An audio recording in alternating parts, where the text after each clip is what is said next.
During World War II, there was one impressive feat only achieved by 3 Allied pilots. Let's call it the Axis Aerial Trifecta.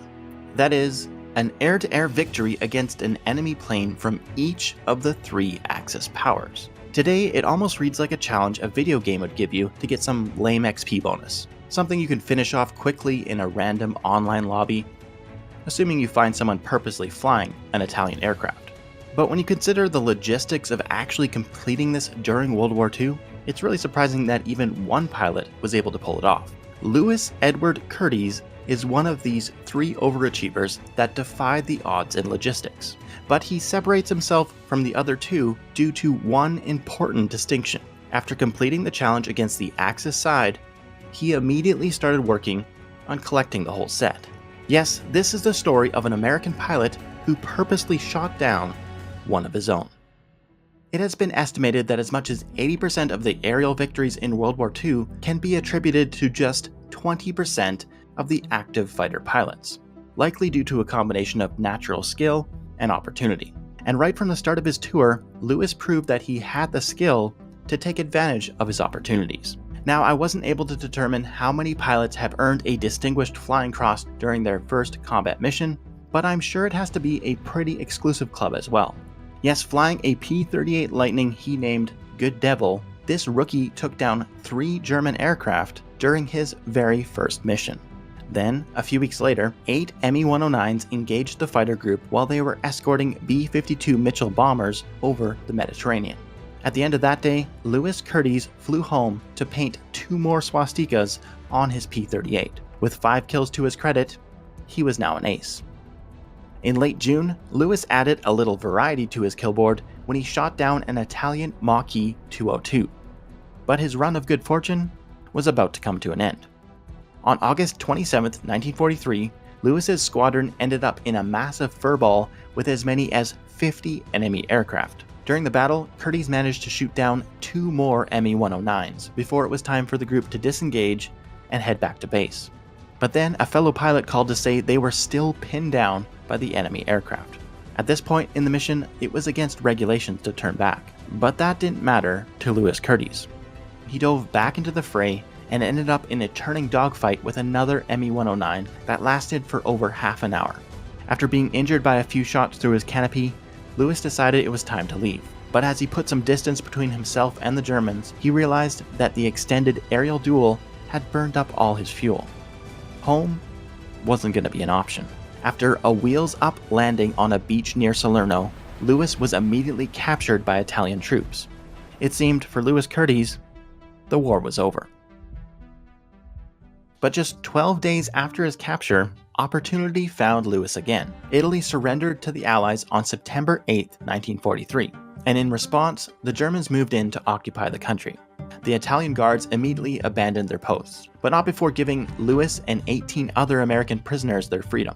Breaking into small groups, the men disappeared into the mountains. Working his way towards the Allied lines, Louis slept in caves and animal shacks, endured rain and snow, and relied on both theft and the kindness of the Italian people to survive. 8.5 months later, Louis awoke in a goat pen to the sound of fighting nearby. Breaking away from his fellow prisoners, Louis headed toward the battle lines alone, eventually coming upon a British scouting patrol, as described in this interview recorded in 1991. Here I am, I'm in civilian clothes with a fake Italian ID card, and I walking down, and all of a sudden, bingo, I think I surprised them as much as they surprised me, and I yelled out, I said, "Have you got a cigarette?" And this lieutenant's eyes sort of lit up. He looked up and he said, "Sure, come over here, Yank." After being missing in action for almost 9 months, Louis Curdes returned to his hometown in Fort Wayne, Indiana, as both a hero and a miracle.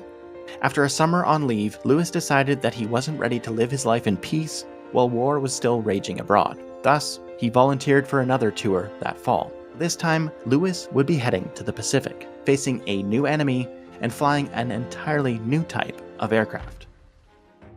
In October 1944, Curdes joined the 3rd Air Commando Group. After exclusively flying the P-38 Good Devil in the European theater, Louis now found himself in a P-51 Mustang that he would later name Bad Angel.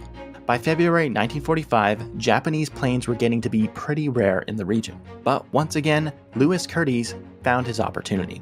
According to his 1991 interview with the American Fighter Aces Association, he actually set himself up for the shootdown by misleading the rest of his formation. Calling out "Tally ho" on an aircraft at 3 o'clock, Louis then banked towards 9 o'clock, while everyone else was looking towards 3. His victim was a Mitsubishi Ki-46 twin-engine reconnaissance plane, and probably the easiest kill of his career. It was his 9th victory, and completed the exclusive Axis aerial trifecta. But 3 days later, Louis would add a 4th nation to his kill total, solidifying himself as one of the most unique fighter pilots of the entire war. On February 10, 1945, on the way home after a fighter sweep, Curdes and his wingman came upon a small Japanese airfield on Baton Island. As they each took their turn strafing the equipment on the field, an anti-aircraft battery started up and scored a critical hit on one of the P-51s. Fortunately, the pilot was able to bail out over the water and deploy his life raft after splashdown. Curdes then sent the rest of his flight home while he flew cover over the downed pilot as they waited for the flying boat rescue plane to arrive. It was then that he spotted another aircraft in the distance. It had its wheels down and was heading straight for the Japanese airstrip. Flying up to meet it, Curdes was surprised to find the plane had American markings. It was a C-47 Skytrain of the Jungle Skipper's 317th Troop Carrier Group, and for some reason, seemed intent on landing at a Japanese airbase. After receiving no response on the radio, Curdes zigzagged across the C-47's flight path, but still, it remained on its course, destined to deliver both the plane and its occupants to a ruthless enemy. Yes, the Japanese were not known for treating their prisoners well, and there's no doubt that those potential horrors were running through Curdes' mind as he tried firing his guns across the nose of the C-47. To Curdes, only one option remained. With as much surgical precision as his 6 50 caliber machine guns would allow, Curdes disabled the right engine of the large American airplane. Moving to the left, he did the same to the second engine.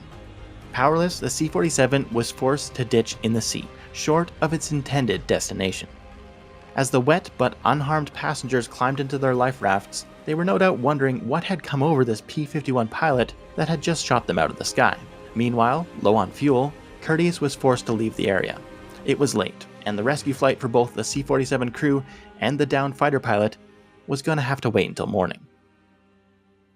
When the 12 C-47 passengers and P-51 pilot were picked up by a PBY Catalina the next day, both sides of the story had a chance to be told. The C-47 had been lost in bad weather with a broken radio for over 5 hours. When they had come upon Baton Island, they were low on fuel and desperate for a place to land. When it was revealed that Curdes' actions had saved them from an almost certain death at the hands of the enemy, their feelings toward the rogue pilot changed pretty quickly. Which was good for Curdes, seeing that he had gone on a date with one of the nurses on the plane just a few days before. According to Louis's own words in an article written a few months after the incident, he had literally shot down his own girlfriend. For his unorthodox rescue, Louis Curdes was awarded an Air Medal, likely the only pilot to ever be recognized for shooting down a friendly aircraft. Though not an official kill, Louis proudly added an American flag to the side of his plane. And to top it all off, a year later, he married Valeria Brownell, one of the nurses from the C-47 he had shot down. Or was she? If you've seen this story covered by any large history channel, it always ends the same way, because everyone knows this is a classic tale of a World War II pilot who shot down his future wife. But here at That Happened, I like to make sure my videos are accurate and free from the exaggerations and errors that often creep into old war stories. So let's start with the evidence that shows Curdes' future wife was on that plane. First, I was able to track down the Curdes' April 2nd, 1946 marriage license and confirm that Louis's wife's full name was Svetlana Valeria Shostakovich Brownell. Her father was Russian, but the surname Brownell actually came from her American stepfather. Besides YouTube documentaries, I consulted several articles on reputable history sites that recite the fact that Valeria was a nurse on the ill-fated C-47. To go along with that was this write-up on Facebook by the Lyon Air Museum of California. a source that one would expect to be well-researched and reliable. And finally, we have a couple interesting comments on a Reddit post about Louis Curdes in the World War II subreddit. One is from someone claiming to have been told the story by Valeria herself, and in the replies was a more recent response by an alleged grandchild of Louis and Valeria. Well, of course, you can't believe everything on the internet. These seemingly first-hand accounts, combined with the previous sources, would make it seem like this is a settled issue. I mean, Valeria herself had apparently confirmed she was there. But despite these finds, please for a moment, let me share some evidence that disproves these claims.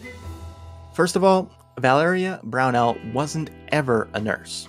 Instead, during the mid-40s, she was an aspiring Hollywood starlet, even appearing in the 1944 Red Skelton motion picture Bathing Beauty. It's also of note that I was unable to find any direct quote attributed to Louis Curdes in which he identifies his wife as being a passenger of the C-47 he shot down.